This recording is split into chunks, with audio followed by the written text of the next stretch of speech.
Hey guys, welcome to Up the Coast with Alex and Britt. We are officially on episode 5 of the 2026 season. We are out of the month of February, and on today's episode, we're going to go through how the ACC fared this week. We're going to give special shout outs and just some career type of recognitions and highs, whatever they might be. Any standout performances, national storylines, of course, our favorite BS or no BS section, and then just kind of a look at what's ahead for this next week. So, Britt, we are officially the first month or so in. How do you feel? Are we good? Are we like, I feel like I'm on an emotional roller coaster, and that's probably my fault for being too emotional. Like buying all in on one team one weekend, and then the next weekend being all out on one team, and then the next weekend they do great or do bad, and I don't know. I think that's a personal problem, but I think even nationally, this week not so much, but the weeks leading up to this, it's just been upsets and crazy performances and things happening that we weren't expecting. So trying to getting a pulse on the national teams and the pulse of the ACC, I think this has been the most difficult year to kind of dissect what is actually happening and who's separating themselves. yeah. And we're over here telling people, like, don't fret. The month of February is just chaos. And here we are completely fretting, not Fretting. taking our own advice, writing people off. We're like, oh my God, this team is going to suck. And Mhm. like, okay, we can relax a little Yeah, bit. It's not that deep. There's still time. But okay, so noted, something for us to work on personally. But sure. we had a couple of teams go undefeated on the weekend. Virginia Tech, Florida State, Virginia, all 5-0, 7-0, whatever it was for the weekend. A couple of teams started ACC play. We'll get into that. Duke hosted a tournament. Clemson hosted a tournament. You were in Clemson. I'm excited to hear your experience there. North Carolina and Louisville played against Stanford, and that was chaotic. We will talk about that. But let's first get into what is softball? What's going on? I don't know, man. It's just let's dive into Stanford Louisville. Let's go right Okay, into it because let's that's get right where into kind it. of this comes from. Is like Stanford starts the year off, they're doing great. Their pitching looks much improved. Their offense is even better. They're returning 7 all ACC players from last year's team to this year's team.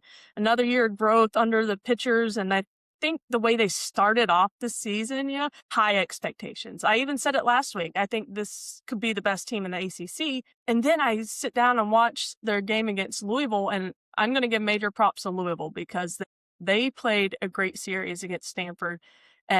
But the Stanford team, it just looks so out of sorts right now. And I'm not sure we can give the whole cross-country trip merit anymore. After Yeah. Friday's game that they dropped the opening series game to them, that crossed my mind. But I'm like, we had a year of trial and error to see how this worked, how bodies recovered when you needed to leave, that kind of thing. But then I was like, maybe it's just some jet lag. And then they continued on and didn't play what we saw at the beginning of the year. And it's just been a slow decline, I think, from them from the beginning. Yeah, But it's been for tough. Louisville though, let's give them their props before we go into Stanford too much. But Louisville surprisingly is 19-4 on the season. This is a Louisville team that didn't make postseason last year. They're definitely trying to rebuild, and they look really good. They haven't lost since opening weekend. They've dropped 2 to FIU and then lost 1 to South Carolina the following week. So they're continuing to get better. Kind of the complete Yeah. opposite of what Stanford's doing. I really like their speed. They're aggressive. They're a gritty team. Bree Despines was incredible at the plate. Camryn Luckadoo, Chelsea Mack. Alex, she is hmm so fast. Yeah. And then they have some pitching, and it's not just the Alyssa Zabala show. She's the main piece in the circle.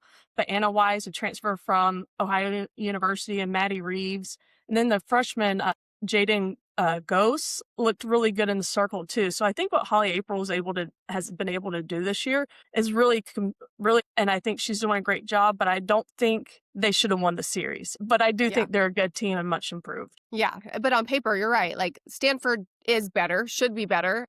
Obviously, we know that's not how it always plays out. But yeah, it's the grittiness. It's the intangibles right now that I think is really what allowed Louisville to walk away winning the series. And those games against Stanford were the first ranked wins of the season for Louisville. So it's just saying like, okay, there's potential. They can do good things, obviously trying to keep putting up the numbers so that on paper, they're a little bit more evenly matched. In the circle, it has been about Alyssa Zabala. She's still 4-0 on the season. So I think it's safe to say that she's their ace, but she's surrounded by really good talent around her too, which preserves her. It allows her to come in tough games, big situations, whatever it is. But having that deep staff definitely helps. And it's the late game fight, that no quit. Like you said, you can teach skill. You can teach those things. I actually was talking to a coach, and of course they were like, hey, don't put this on air. It was a call that I did more recently. And they were like, I want kids on my team that I would take to go in a bar fight. Like, I need grittiness. I want the kid that's just like cutthroat, and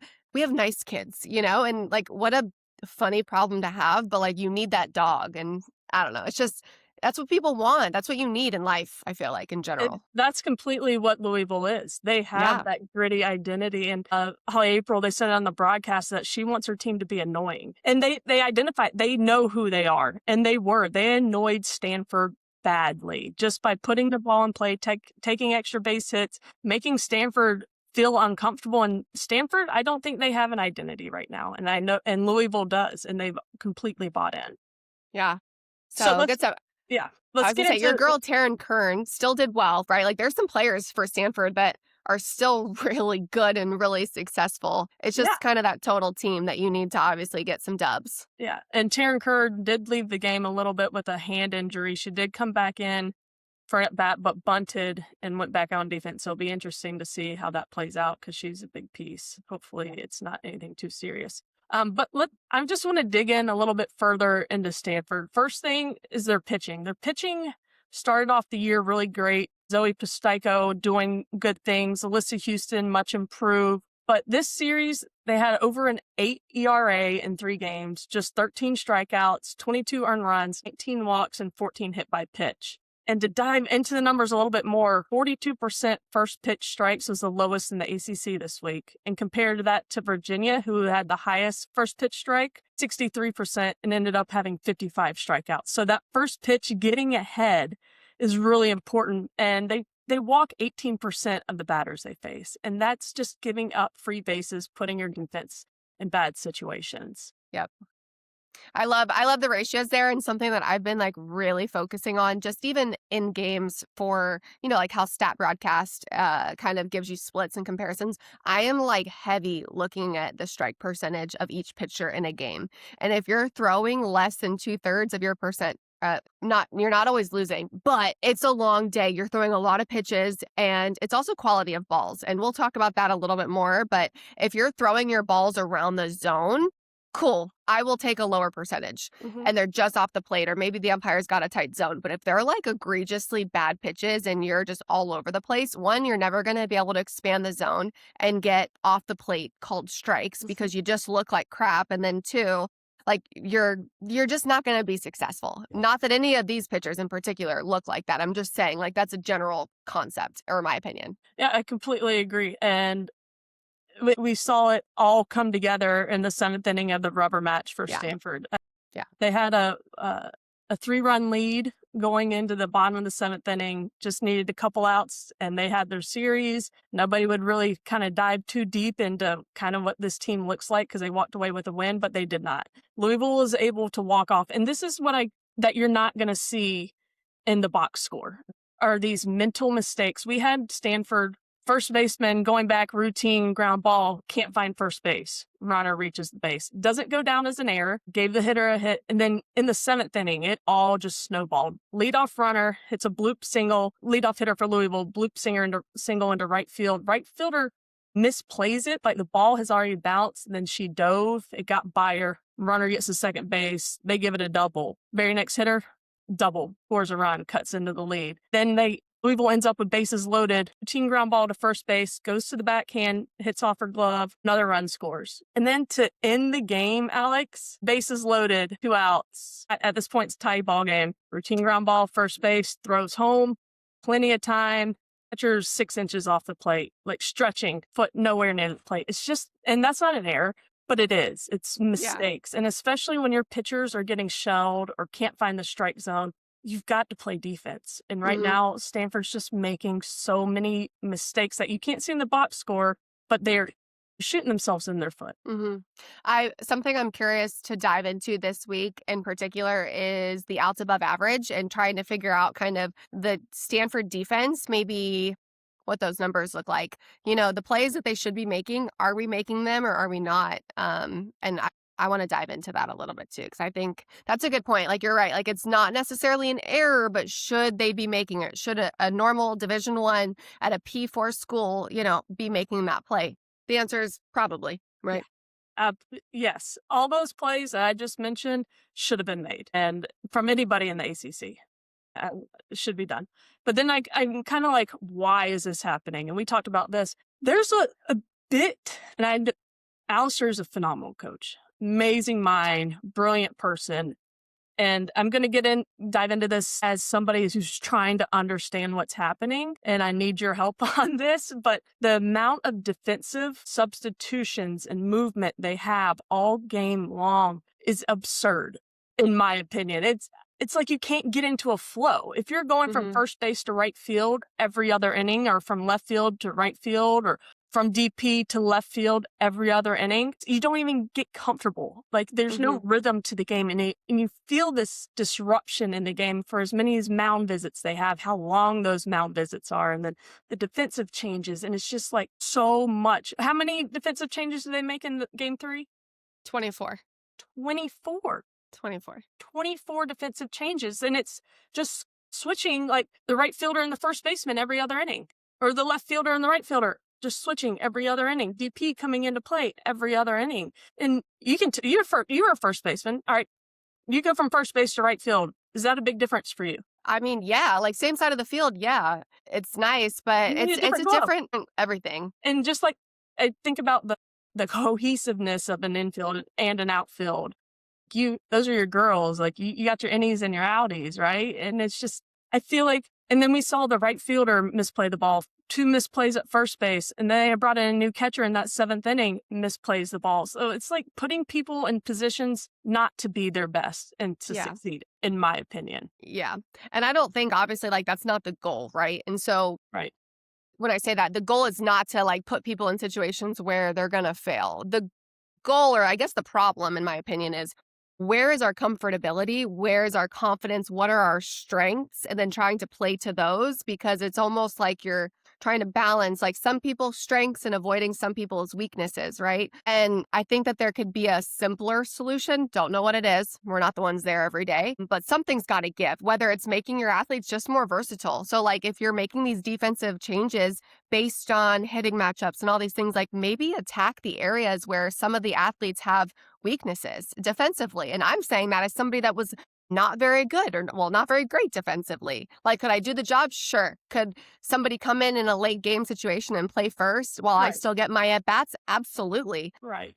And to me, that at least makes, I say all the time, like game to game adjustments and feeling comfortable as a player. I have more freedom to mess up, which typically means I'm not going to mess up as much when I feel comfortable in this situation, right? Like, because you know that, okay, whether it's this game, next game, whatever, like I'm going to have my opportunities to be switching inning to inning. I can't even imagine the stress, the pressure, the just anxiety that these athletes feel in a already very anxious sport, Yeah. right? And it's not even like healthy competition, because it's the same group of people just switching positions. So Right.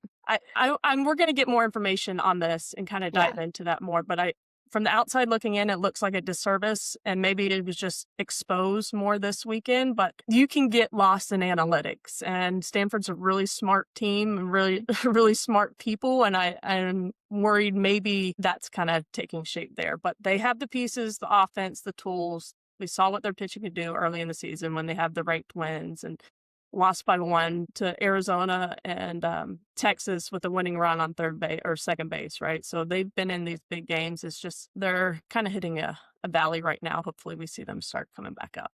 Yeah. You want to get into UNC versus Boston College? Let's do it. All right, let's go. So you go. By all means, you go. UNC got exposed. We've been talking about it all year long. They're putting out these ridiculous numbers offensively, so many home runs, unbelievable batting averages, and then they go against Boston College, who's a 6-12 team, right? In the first 2 games, they have to walk off for the wins. And then the third game, they got their butt kicked by Boston College. Boston College has a new head coach. They're going through a transition there. They had their number 1 pitcher transfer out. Let me shut this. Oh my goodness. The sun came out. But I think UNC got exposed. They're starting to cool off. They played better competition for the first time all season, which is not even close to being the best competition they're going to see in the ACC. Just in their 4 games this past week, they hit 270 as a team. They were hitting over 400 as a team coming into this weekend. They left 46 runners on base. In those 4 games, pitching ERA over 4, gave up 25 runs. They had only given up 16 runs in the previous 14 games. So giving up 25 runs in 4, come on. Yeah. I think this was, at least me, because I'm extra hard on the Tar Heels because that's my team and I feel like I have that right to be critical of them because I want them to succeed. But this was just something that I think I was just waiting to happen. Yeah, I agree with you. I'm going to challenge the fact that I do feel like they were a team that just even from the very first game, like they were all peaking at the same time.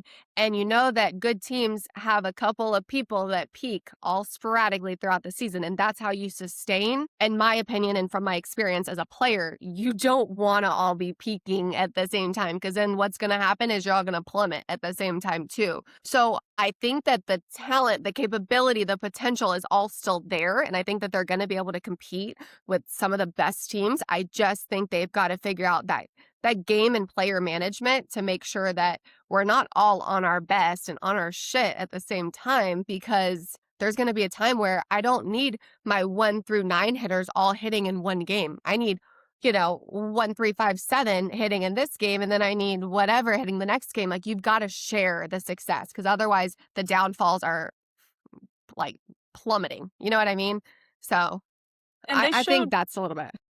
they showed some good fight in those walk-offs, right? Coming from behind and showing how you can win a game. When I just think the emotional toll too is like they've been riding so high, getting all this attention. Good for them. They deserve it. They put up the numbers to have the attention, but how do they respond? How do they change their approach when they're not winning by 20 runs? Like, how do you win a 1-run game? How do you respond on Sunday after 2 really close games when you haven't experienced that all year long? So UNC, I think, has some work going forward. I think Boston College, though, tip your cap to Beth Kreisig and what she's doing there with BC. I think they're more competitive early this season than we've seen in the past. And Kelly Colleran, she got the complete game win, just gave up 3 hits and 2 earned runs on Sunday. And Boston College hit over 350 as a team and scored 23 runs. Mad props to what Boston College did and UNC. I think it's a disservice to play such a weak out of conference schedule and then expect your team to show up when it matters most and know how to win.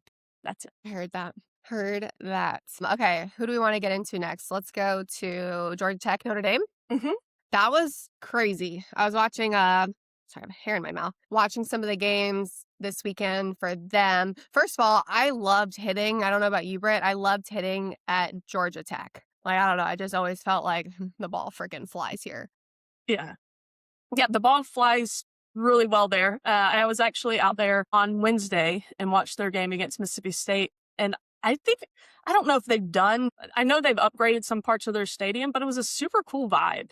Like, it was really, it felt cozy, but then you had the Atlanta skyline behind it. It was a night game. There was a good crowd. I enjoyed my experience there for sure. But Georgia Tech, I think, may be one of the most improved teams. Mm-hmm. In the ACC. They picked up Madeline Johnson in the circle from JMU, and Eileen Morales said she didn't have the best numbers, but like the metrics and things that we could see knew that she was really good. And she started that game against Mississippi State, and she did really well. But then they pulled her probably earlier than I would have expected them to. Mm-hmm. And then Mississippi State just kind of took off offensively. But she's a huge pickup, Madeline Johnson. She was ACC Pitcher of the Week last week. And then, like, their offense is really improved. Reese Hunter is having an emergence this year. She's been a mainstay behind the plate for Georgia Tech and just kind of waiting for her to take off. And this year she's hitting over 400 and she hit around 200 her first 3 seasons there. So big jump for her. Holly Medina, she was a transfer from Cal. She hit around 200 her first 2 seasons at Cal. She's hitting over 400 now. Alyssa Weiler, she is killing it. She's hitting 455, up 100 points from last year. She's already tied her RBIs from last year and won off her home run record. She's already doubled her doubles from last year. And then Grayson Tucker's up 50 points and has her career best in doubles already in this season. So there's a major step up for Georgia Tech, in my opinion.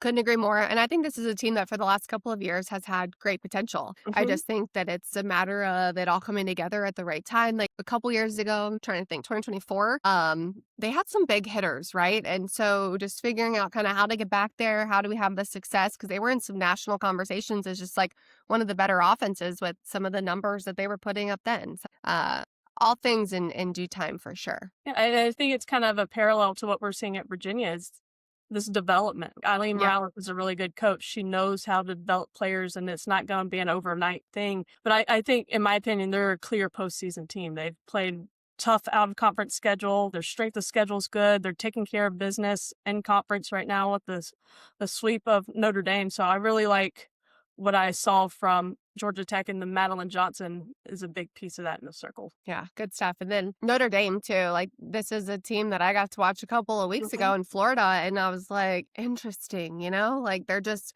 wasn't all clicking, and it was tough. And I don't know, figuring it out, right? They're still in a rebuild with Yeah. Gannett in her second season. I think she's really trying to, even though she's been at Notre Dame forever, but this is their second year of trying to redo a culture, redo a mindset, redo how you practice, how you learn, and you have to be patient with them. I think Notre Dame should be able to recruit some of the best players in the country. Like, who doesn't want the Notre Dame experience, right? We were out there for the ACC tournament, and it's a cult kind of up there. Yeah. They're a really cool one that people like, which doesn't happen often.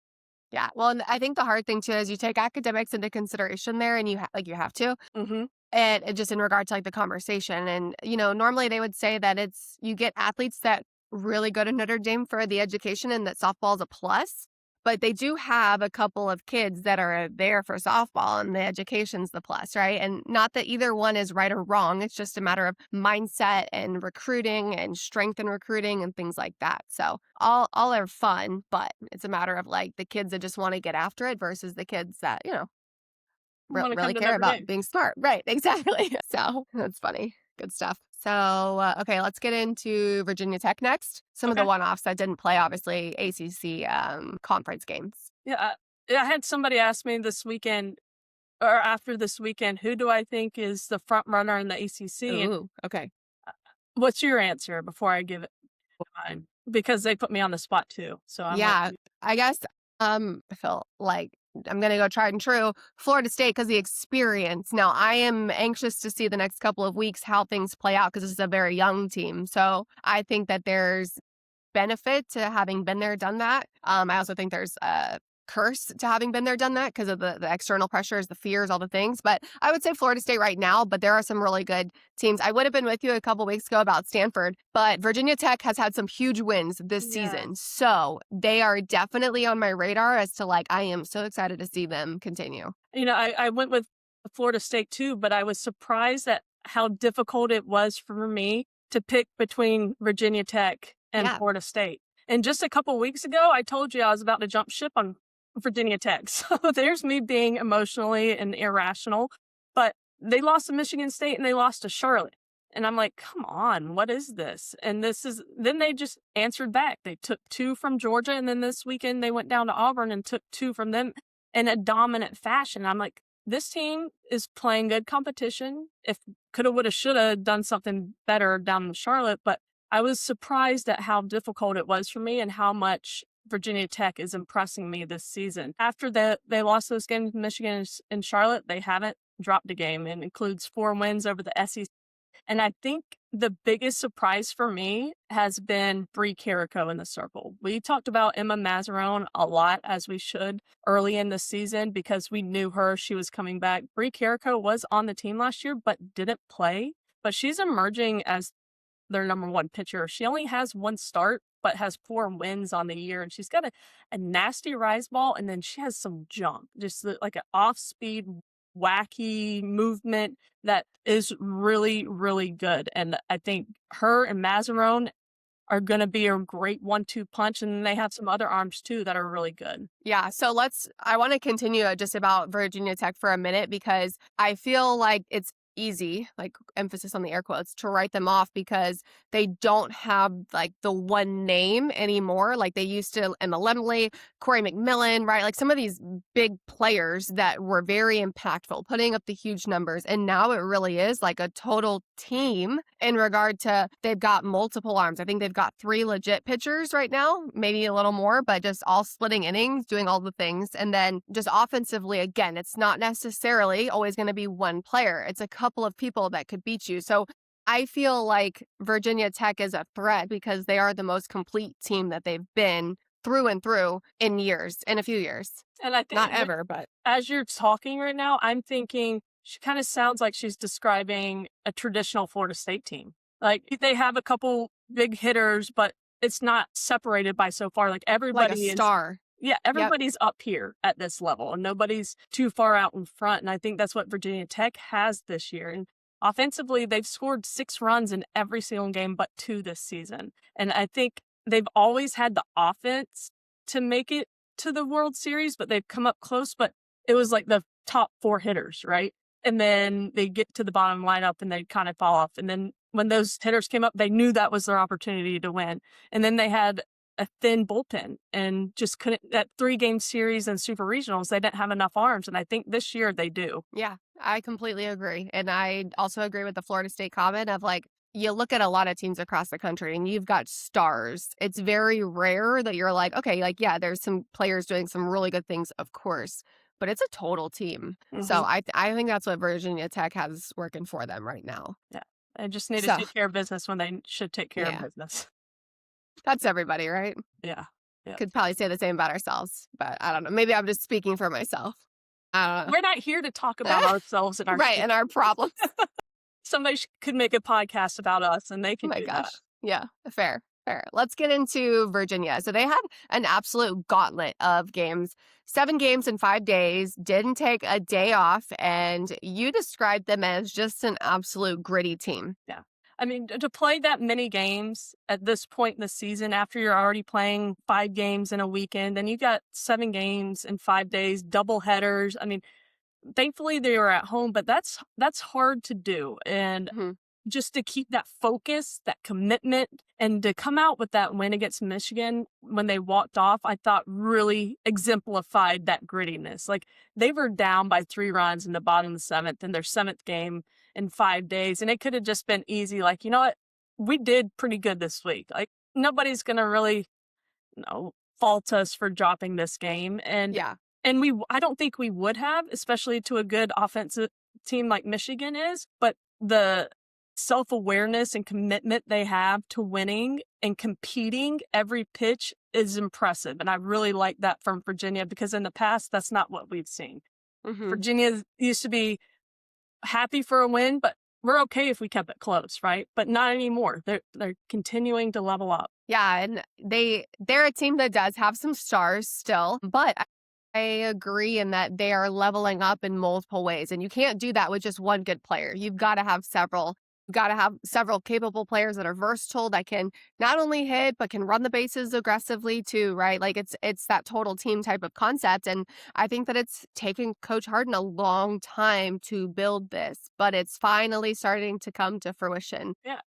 A lot of hard work, a lot of time. And it's a very veteran team. You mentioned the Yeah. hard work and the length that it's taken. This is what it's supposed to look like. When you have a veteran, senior, junior led team, you're supposed to have that maturity, that competitiveness, that grit, especially if you've bought in, if you've bought into the program, if you've worked, if this your culture is we get up every day and we compete every pitch, no matter how tired, how bad the weather is, who we're playing, like these are the expectations. And I think that leadership is really coming through for Virginia. And I thought the way they came back to walk off against Michigan, it was the bottom of their lineup. It was the 8-9 hitters that got it started. Alex Call starts the inning off with a leadoff double, and then she comes around to score, and they get 2 outs, but bases loaded, get a bases loaded walk to tie it up, and then Weismer with a base hit to left field to walk it off. Was, if you're going to play 7 games in 5 days, might as well walk it off on the last one to make it worth it, right? Might as well. But I have a question for you. Okay. I'm nervous. So Alex Call gets the leadoff double to start the inning, and it hits off the top of the wall. And in my head, someone always told me that home runs were rally killers. And in that moment, I was like, I wonder if that ball would have left the park and they got that leadoff home run, would this have changed? I thought the leadoff double was the perfect way to start building some momentum. So do you think home runs are rally killers? I have never heard that before, actually. No, I don't think they are. I do think there is something to be said. I don't know why, but about like passing the bat, keeping it simple, singles, doubles. You're right. I've never heard a home run being a rally killer, depending on where it could take you in the game. So I guess I don't think that it's true. But if you are chasing several, I could see why. Because it's like just it happens and it's done. Whereas like people start to get on base and you start to like, holy shit, you like see it happen, right? And I agreed with you. Like forever, I was like, no, a home run's not a rally killer. Are you kidding? We're putting runs on the board. But I thought in this moment, having to come from behind by 3 runs with only 3 outs to work with, I thought, hey, that leadoff double was exactly what they needed to build some momentum. Interesting. I'm going to keep that one. I've never heard that. Now I'm probably going to hear it everywhere. But I feel like for as long as I've been calling games the last couple of years, it would have crossed my plate. But back to Virginia, big picture, they haven't lost a game since their opening game against Arkansas, and they're just winning, and they've got multiple arms in the circle. Their lineup, the bottom of the lineup, did a great job this weekend. Top of the lineup did great. Bella Cabral, awesome. Jade Hilton, awesome. I mean, everybody's contributing. This is a solid team that doesn't have any glaring defects. You can't be like, oh, their defense, their pitching, they're hitting, it's just like a solid team. I'm here for it. Florida State, Virginia Tech, and Virginia, I think, are having North Carolina with a record. Sure, they just haven't had the competition, so it's hard to put them in that same group. The most impressive starts to their seasons. So definitely interesting. You want to talk about Clemson first? Yeah, okay, I do. Let's get it. They may be the most confusing team I've seen in a while, right? Like they drop a game to Charlotte, then go run rule Georgia. They beat Mississippi State, lose to Georgia Southern. It's like, what is this roller coaster we're riding? I'm going to tell you about my experience seeing them in person. Sierra Manis, their number 1 transfer from upstate, she's a good pitcher. And you can tell the defense really likes playing behind her. She throws hard. She was hitting 70, 71 consistently down in the zone, lots of ground balls. Their defense played really great behind her. But Abby Dunning, update on Abby Dunning, she went out, what was it, on the February, I think it was 22nd? She went out with a lower leg injury. She hasn't been in the lineup since. She wasn't dressed out this weekend, which is really concerning to me. Like, not even, didn't see her go do anything in the bullpen, didn't have a uniform on, which is going to be a problem for Clemson because between Sierra Manis and Abby Dunning, they have 10 of the 13 wins in the circle. So they needed somebody to support Sierra Manis in that second game against Mississippi State. They started Hames in the circle. And unfortunately for her, she had split her finger open the game before, and she couldn't throw a strike to start off that game. Bunch of walks. I think she has potential to be a good pitcher. They didn't get to see her throw to her potential because of that split finger, which was really unfortunate for them. But they just don't have much behind Sierra Manis right now with Abby Dunning being out. Their home field advantage, though, Alex, is a real thing. Their music is so loud, and this isn't me just being an old person. It is so loud there. Like, really? The defense can't communicate with each other, much less hear any adjustments from the dugout. Like, it's loud there. The fans are into it. I will say they're going to be hard to beat at home. I think they definitely have a clear home field advantage. I did see Macy Cintron come in and pitch for an inning, I believe it was, against Mississippi State, and she had a couple strikeouts. She looked better than she had all year, and they need her. But what is missing from Clemson right now, I think, besides the injuries in the circle, is power. They've lost their power potential right now. Yeah, and having to score in other ways is like what good teams do, right? Manufacture runs in all different ways, but a big swing helps. Like one swing to get a couple of runs in definitely makes it a lot easier than having to string a couple together. I'm not even talking like double power. Like it's just not there. there wasn't somebody that stepped up to the plate where I'm like, oh, watch out, like watch out. And like Macy Cintron and Julia Noller were the two that we were expecting to have big seasons this year, because Macy had 14 home runs, Julia had 15 home runs last year. They've only hit 1 home run apiece this season, which is Deflating. concerning. And it's just like, I watch their body language when Cintron was in the box, and it's just not giving good vibes to me right now. So the depth and the lack of, let's call it, I don't know if we should call it versatility, but just like doing all the things like that they have in the past, even though it's still early in the season, I know it shouldn't be a concern or whatever, but they're not showing the signs of like, okay, it's just off weekend, off day, off game. Like, we're just wondering if that's the identity this year. Yeah, and the good thing is that we know Macy Cintron and Julia Noller can be really good. Yeah. We saw them be really good. And Jamison Brockenbro's having an incredible year, but she's small ball, right? Every once in a while her speed will get her a double. But we saw how good Macy and Julia can be, and I think it's not too late, but we're a third of the way through the season, and they're going to figure it out.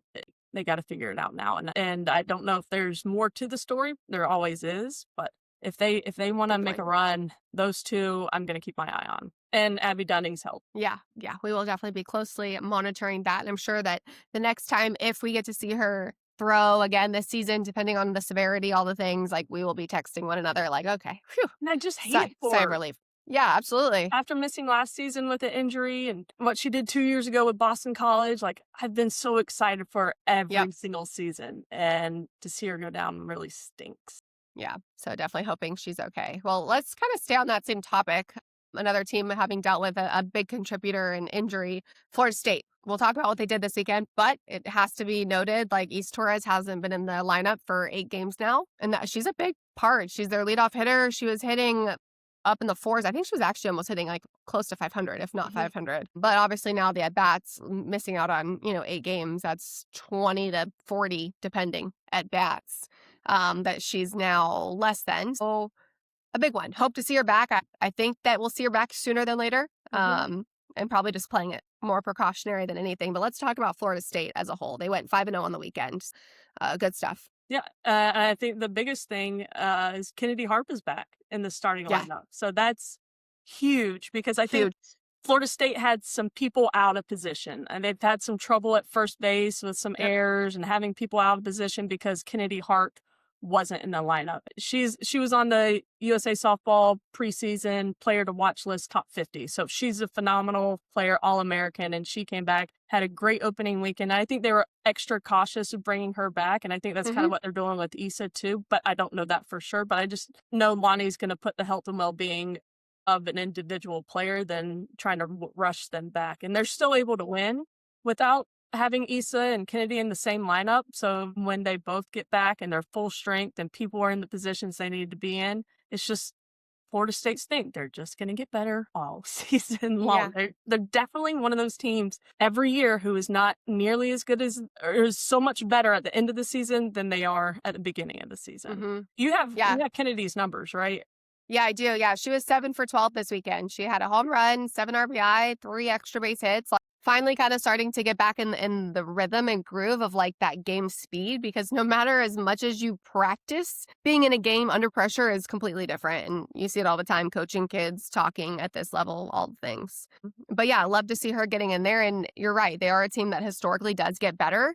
I'm excited to see what they do. And This is also a team. I want to mention a couple people in particular. So, McKenna Reed had success early in her career, right? Mhm. Has since still had success, but she dealt with injury, kind of like a nagging, almost like a Cassidy Curd type deal with the back. And in their game against Rutgers, Frantic got the start, and Frantic is, what I would deem to be Florida State's ace. She's so good. Reed came in a bases loaded 1-out situation and got the next two batters, one with a fly ball, one with a strikeout looking. It was huge because the strikeout looking was a 3-2 count. Like, you saw it on social media, got blown up with all the excitement, the fiery passion. Like, that's not something I've seen from Reed in a really long time. I feel like she's been kind of like steady Eddie, like just kind of cool, calm, and collected. And that's not really how she plays, because she is that really intentional and excited kid in big moments, right? Not like all the time, but in big moments. So to see her be successful was really cool. And then Jason Beecham as well, another kid that freshman year, freshman player of the year, sophomore year was still really good. But it's that question of like, holy shit, how do you go and be the best, one of the best players, and then definitely the best freshman in the country? How do I respond? How do I come back in year two, right? Still did really well, but that was kind of the question last year. And she is the only Florida State hitter right now, hitting over 400, because I can't count Issa Torres just because of having been out for the last 8 games. And I love to see Jason Beecham finding that groove back of who she is, because she is a great player. She's going to be a great career player at Florida State. Yeah, and she's a huge piece to that puzzle, especially now with all the youth on the team. I mean, they have freshmen littered in that lineup, and those freshmen are going to struggle. Like, it's going to happen at some point in the season. The more film they get on them, the more tendencies they see. People are watching these freshmen now with more information, and they're going to attack their weaknesses, where these freshmen probably don't even know that it's a weakness yet, right? They're going to struggle and work through that, so they need consistency from somewhere in that lineup. And I think Issa Torres does it. I think Kennedy Harp's going to do it. And then Jason Beecham, with that power and the ability to change a game with one swing, she's going to do it too. Yeah. And a couple of specific notes of stats in the circle. McKenna Reed has not allowed a run in her last 4 appearances. She has recorded 16 strikeouts. Fantastic. And has only 2 walks this season. Yeah, I know that's you a love good one. that. Love that one. And even more than that, Bella Dimitrievich, one of the freshmen in the circle for Florida State, she did get the win this weekend in the second game against Rutgers. She faced 18 batters, only allowed 4 hits, struck out 6, but no walks. So again, we'll talk a little bit more about the walks in a minute or a few minutes, but the walks, I'm out on the walks. And coming from a hitter that walked a lot, I'm like, I'm so over the walks. Yeah, right. So That's great to see. And I think Bella is going to be an All-American pitcher, without a doubt. She's going to be really good, and I think she's in a really good position too, with Jazzy ahead of her and McKenna ahead of her, being able to come in freshman. This is almost like the perfect storm for her to develop and become as great as she can be. Absolutely. All right, let's get into Duke. The Dukies, the Blue Devils. Let's talk about them. Okay, so they had a rough midweek. I think at first, again, me being overly emotional, was like, what the heck, Duke? I mean, after leaving Mary Nutter, and then they were on a 5-game losing streak. And I was like, what is going on? And then over the weekend, 2 from Ohio State beat Northwestern. Both of those are postseason teams, and they looked so much better. I'm like, so what happened? Why?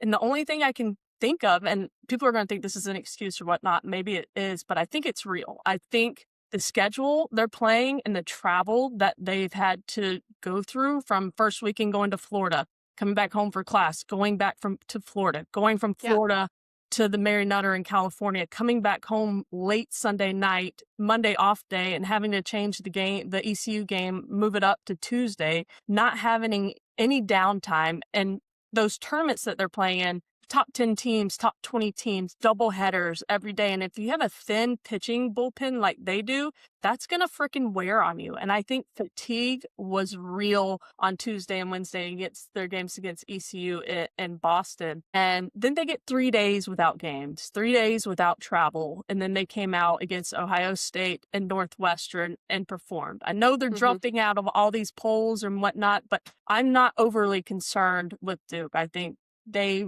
went through the trenches this pre-conference season. Completely. Their schedule, the first month of season. I say sucks, but like in the best way possible. Like it's hard, it's gritty, it requires the fight and just the mental ability to like figure it out, right? Like no matter what we're facing. But a couple of good things too from the weekend. Like, yeah, it was a tough midweek loss, but Cassidy Curd had two 7-inning outings Huge. this That's weekend. huge. Huge for her. She did hit over her 500 strikeout mark. Oh, good stuff for her career. Nina Vega matched Jameson Caval's all-time career doubles record at 55. And then we'll talk about Layla Lamar in a few minutes, but she was swinging a hot bat. So, really good stuff overall. Cassidy Curd had limited walks in her outings Huge. and huge. Like that's been the thing for her. I like the walks and how many and the pitches she's throwing, managing injury and all the things. But like really liked what I saw in the circle from her, Lottie Jaquez, and some of the other staff too. Wheeler, just good stuff. Good total team wins. And this is a team that I think they're some of the best when you talk total team about hitting, the way they run the bases, their defense. They're just really good, really sound. So When they're playing to their potential. I mean, you can say that right. about a lot of teams. Like everybody's going to be better when they're playing to their potential, but their potential is so much higher than most other teams. Like when Cassidy Curd is rested and healthy, she's great. And when the team has a pitcher that's going out there fighting and elevates the momentum of the team, like their offense. Tyrena Jones had a great weekend. I mean, you can just go through their offense and be like, oh, I don't want to pitch them. Oh, they can change a game. They can do that. But I just don't think that you can play that schedule that they did with 3 arms and 2 of them never playing at this level before with Jaquez and Wheeler. And that's a lot to ask. So I think they get some rest, some TLC, some time off at home. They're going to have a great conference. This is their new season. It's going to start now with conference. And the people that wrote them off, you're going to be wrong. Yeah, I agree. A very, very high potential for this team. Playing to their potential is going to be huge. They've got the tools now, just implementing and executing with some rest too. Because this was a team trying to play some of their best softball without much rest. And it is what it is. It's part of it in February. So you got anything else on Dookie? Oh, Can you hear me? Again. Okay, you've got 4 eyes on my screen. Okay, that's better. Sorry, I don't know what happened. It just like got all weird, buzzy. No problem. But hey, it happens at the perfect time, though. We're about to move in. I'm so glad. I know. What the hell? But also, we have new Wi-Fi, so I don't know why this is happening. But whatever. Okay, so now we'll go to shout-outs. Mm-hmm. Okay, can I just start it whenever? Okay. And now we will get into some shout-outs from this past weekend. These are oftentimes either program, career milestones. Obviously, we're still really early in the season, so we're not going to have like season milestones yet. But a couple of things worth noting. Deanna Jennings set the all-time career hits leader record. Really good stuff for her. Have absolutely just loved watching her compete. I'm a big fan. She now has over 253 hits. So that's legit. Britt, you want to give your shout-outs? Yeah, got to witness Rittman get his 1,000th win, which is a lot of wins. Not just 1,000 game, but to win 1,000 of those games is impressive. I remember when I was in college and Donna Papa got her 1,000th win. There's a lot of time and energy and effort that goes into winning 1,000 ball games. So that is definitely something that needs to be celebrated. And I'm really happy for him to see that happen. And Clemson as a program that same day, their 250th win as a program, they've gotten there really quickly. Yeah. So that's super impressive. Great job. Congratulations, Coach Rittman and the Clemson program. And then, just a quick note, pretty cool for Shelby Barbie last year in 54 games and 128 at-bats. Set a career high with 24 RBI and 5 doubles this year in just 17 games and 40 at-bats. She's broken both of those records. So I think I just love seeing development and improvement from players that you can really see on paper and numbers. So that's just a testament to hard work. So giving a shout out for some hard work there. Love it. And then we mentioned Cassidy Curd getting her over 500th strikeout now for her career. Nina Vega with the doubles at 55. Just really good stuff. Sydney Beecham, don't remember exactly what it is, but she hit her something home run. I think it was like her 30th, her 31st, 32nd, something like that of her career, which puts her in the top 10 all time at Florida State. Yeah. So good stuff there. I can, figure out the exact details of what her number was. A lot. Just really good stuff. And she's only a junior, so really good things ahead. A couple of standout performances. Mine for the week is going to be Layla Lamar at Duke. swinging a fantastic hot bat. She was 9 for 14, 4 home runs. Actually, and two of them, well, not two of them, 2 games each had 2 home runs. So back-to-back games, multi-home runs, like you are seeing the ball really well when that is the outcome. But just love it. A testament, again, Britt, to your point of hard work, finally getting opportunities and making the most of them. So I love to see it. I do too, because I thought, I don't know if your parents ever coached you, but coming in, transferring to play for your mom, I feel like has extra pressure along with it. Like you have to perform. If you're in that lineup, you have to perform if your mom's the coach, right?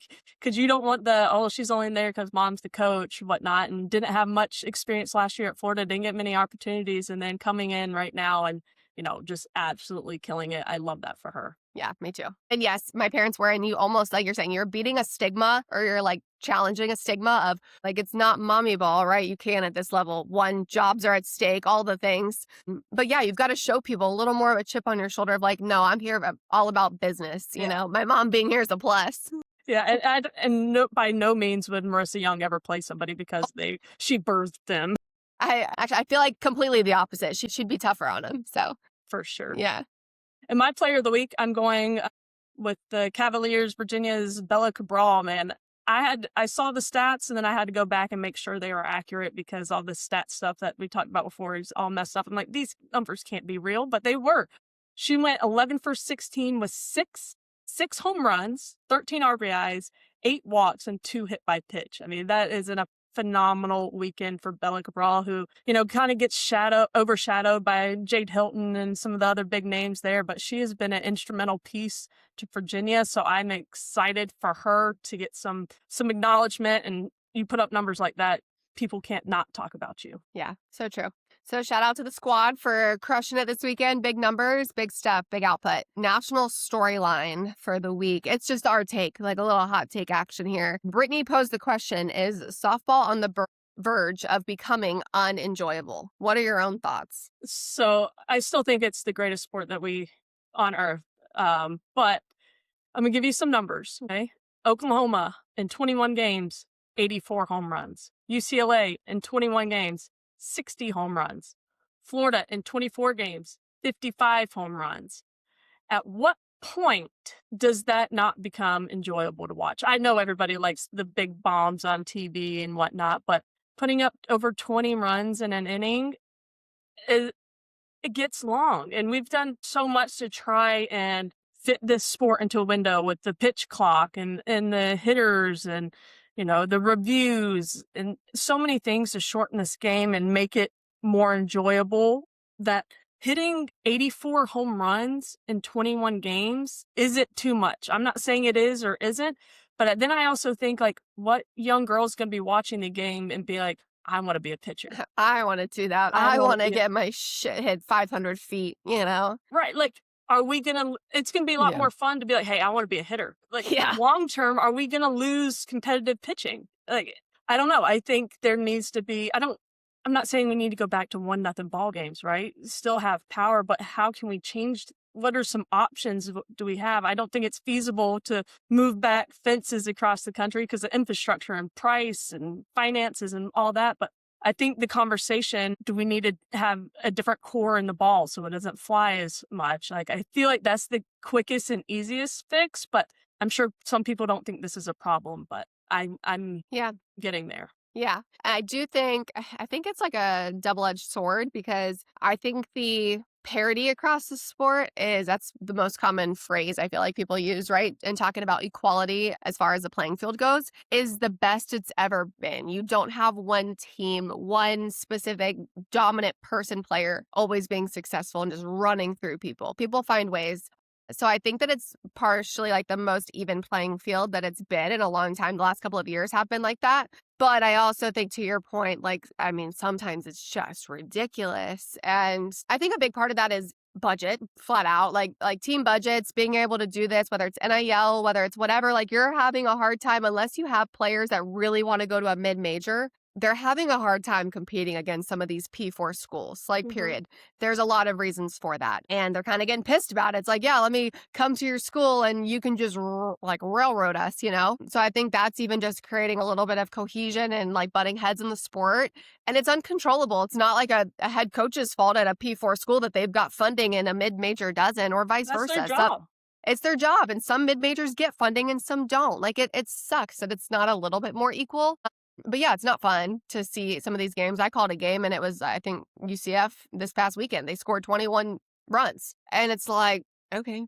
Like, it was great for some of them, like, and whatever, but it's like, come on, man, for the team that they're playing and whatever else. So it just sucks. For a sport that's continued to grow every single year, my concern is I don't want to see that go back.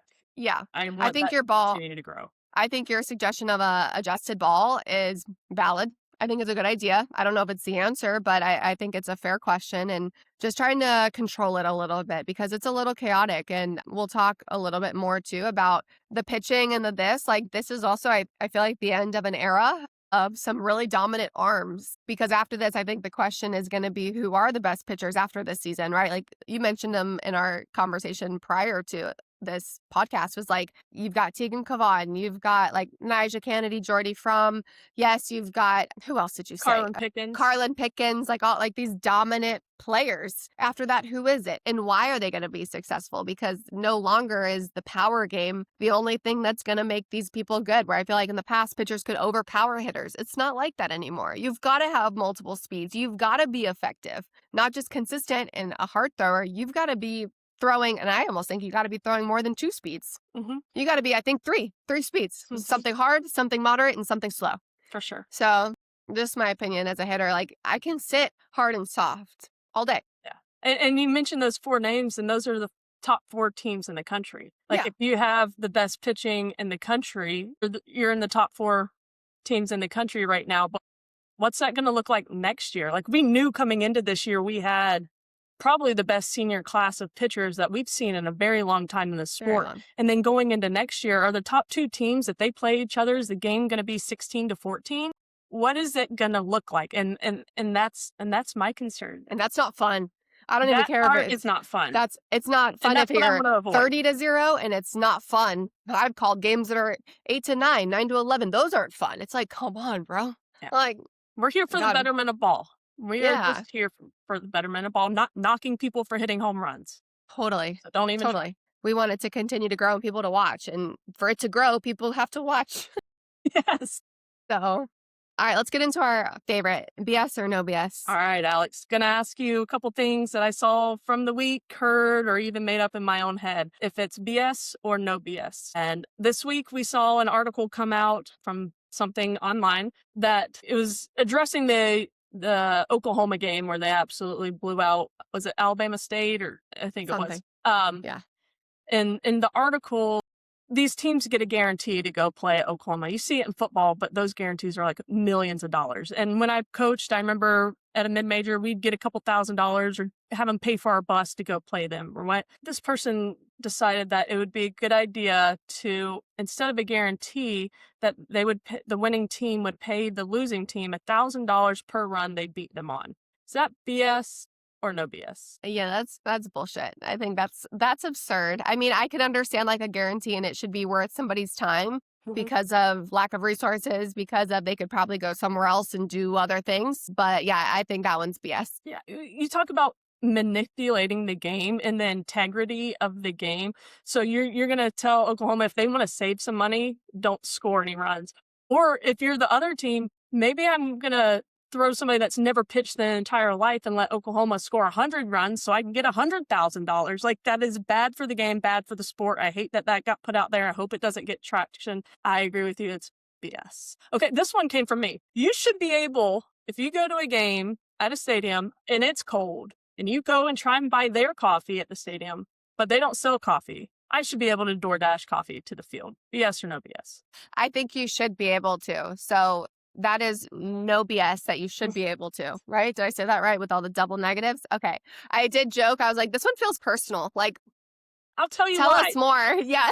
I'll tell you why. Because this weekend I'm at the the game at Clemson, and let me tell you, I talked about their home field advantage. Do not mess with their security people. I can't, those people, they have I've never seen so much security and event staff at a game before, but try and get my little DoorDash. My sister goes out to go pick it up, and they're like watching from on top of the hill. Like, you can't bring that in here. I'm like, what? Like, why? I don't know. We were so excited just to have our little coffee and watch a game when it's 40 degrees, cold, Yeah, as you cloudy, and should. muggy. But just to let you know, if you ever go to Clemson, you mind your No P's and Q's, outside. and you better follow the rules. You better not touch that outfield fence. You better do everything correct because they are on their game. Noted. All right, last one. BS, no BS. Softball needs to add a fourth umpire to regular season games like we see in the postseason and like baseball has. BS or no BS? No BS, because I think that this is necessary. And I appreciate a compromise that you suggested when we were working through our notes to this. And it is that, okay, that's fine. Like, we do have 3 umpires throughout the season for a regular season. And then come postseason, you get 4. So you get the 3 field umpires and then the 1 obviously behind the plate. Unless you're the ACC tournament or the championship game. Was it the tournament or the championship game? Oh, the That had championship 6. game. Okay, there are 6, whatever. That's like a little absurd, but that's just our opinion, or my opinion. Sorry, I won't speak for you. I think that you offered a good solution I think there should be 4. And if it's a budget problem, let's just do it in conference play because you're changing the whole dynamic in postseason, adding a 4th umpire in, and they've not done this all season long. So let's just add another wrench to the mix, right? And change things up in the most important time. Mm-hmm. Why? That's my question. Why? Yeah. If you want to make it more valid and more legitimate with that other set of eyes, that's great. Do it in just the conference play so that it can start to be like a normal occurrence and it's not happening at the end of the year when it matters most. I still think the most absurd rule is the check swing and whatever. Like, I'm really passionate about this. I think it's effing moronic. And asking for a check swing at an umpire that sometimes can't even see, because if it's a right-handed hitter and there's a runner on first, the third base umpire gets asked if a right-handed hitter is check swinging. You can't even see from the back. Like, I think it's and they should never say idiotic. she went. They should never ever say she went, but they do. And I agree with you. I think the amount that's on the line for these teams, and especially these coaches, getting it right matters. Like, these are livelihoods. These are paychecks. This is feeding your family. And I'm not saying one play could change all that, but why put yourself in a situation to do that? If we want to take ourselves seriously, let's take ourselves seriously. And we're not asking too much. Let's start in conference. I like that, Alex. Yeah. But mistakes compound. So yeah, it's not just one occurrence. It could happen multiple times. And yeah, then it starts affecting things. So that's a hill I'll die on. I think you got to have 4 umpires. Yeah. Make it make sense. All right. Let's get into what we're watching this week, and let's give some picks on conference matchups. All right. Let's do it. We have Pitt going out to Stanford. What do you see happening there? Are we doing like series breakdowns or just like a series win? Give me if it's a sweep or who wins the series or whatnot. Okay, I think Stanford's going to win the series. I don't think it'll be a sweep. I completely agree with you. I think Pitt is much improved team, and I think what we've seen from Stanford, that we have no reason to say they're going to sweep them. They haven't given us that reason. All right, Georgia Tech. I like this one a lot. I think this will be fun. Georgia Tech at Clemson. Ooh, okay. I want to shoot myself in the foot here. I think Clemson's going to win. I better not regret saying that. I don't think it's going to be a sweep. Definitely not. Georgia Tech's going to take 1. I am a little concerned to bank on Clemson winning the series, though, because Georgia Tech, I think it's going to be close games. So what do you have? I have Clemson getting the series win, but Georgia Tech is going to win 1 at least, and they might take a second. They might put themselves in a position to be right there. Yeah, so. I'm going to go Georgia Tech taking 2 out of 3. Okay, let's go. No. It's hard to win at Clemson. They have if this game was at Georgia Tech, I would have Georgia Tech taking 2 out of 3. I'm going to do Clemson getting that rubber match just because of home field advantage. I think they both have issues in the circle. I think coaches are going to have to be really smart at how Morales uses Madeline Johnson, and I think Rittman's going to have to be really smart how he uses Sierra Manis, especially if Abby Dunning's still out and Hames is still dealing with a ripped open finger, which is so hard to pitch on. So yeah, I'm going to, only because it's at home field, that I was on Georgia Tech, but since it's at home field, I think Clemson takes 2 out of 3, but I think this is going to be the most exciting series we have this weekend. Okay. All right, next I'm one. excited. We got the Cavaliers of Virginia heading down to Chapel Hill. Virginia coming off 7 wins this past weekend. Carolina taking 2 out of 3 from Boston College. Who you got? I'm going to go Virginia gets a series win. I am going to say they do not sweep. UNC's going to take 1. I say Virginia's going to sweep. Hey, Carolina is not in a good spot right now after this weekend and losing their first game of the year. They haven't had to come back from a loss. Okay. They've got some difficulties there, so I'm going Virginia as much as I don't want to do that because it's my Tar Heels getting the sweep. And then final ACC series, we have Duke going back to California. Duke traveling all the way back to California at Cal. Who you got? I'm going to go Duke. I am also going to go no sweep. I'm not choosing any sweeps this weekend. I think the game is too crazy. I also think, like you're saying about depth, I think it's in question right now. I think it's possible that Duke could walk away with a sweep, but beating a team 3 times is hard. I don't think you can ever take a sweep lightly. So I'm going to go Duke, but no sweep. Okay.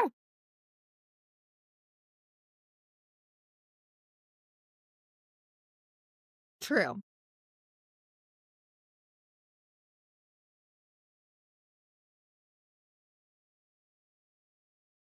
Okay. Okay. Here for it.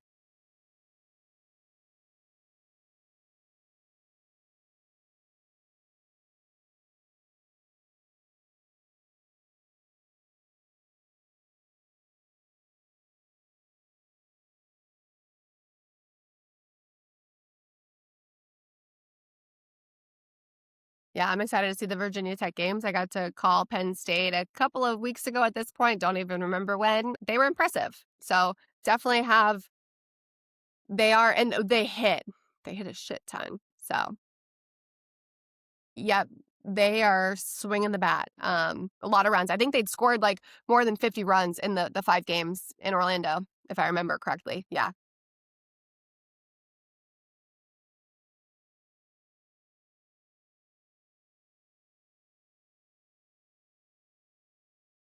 Probably. Thanks for watching.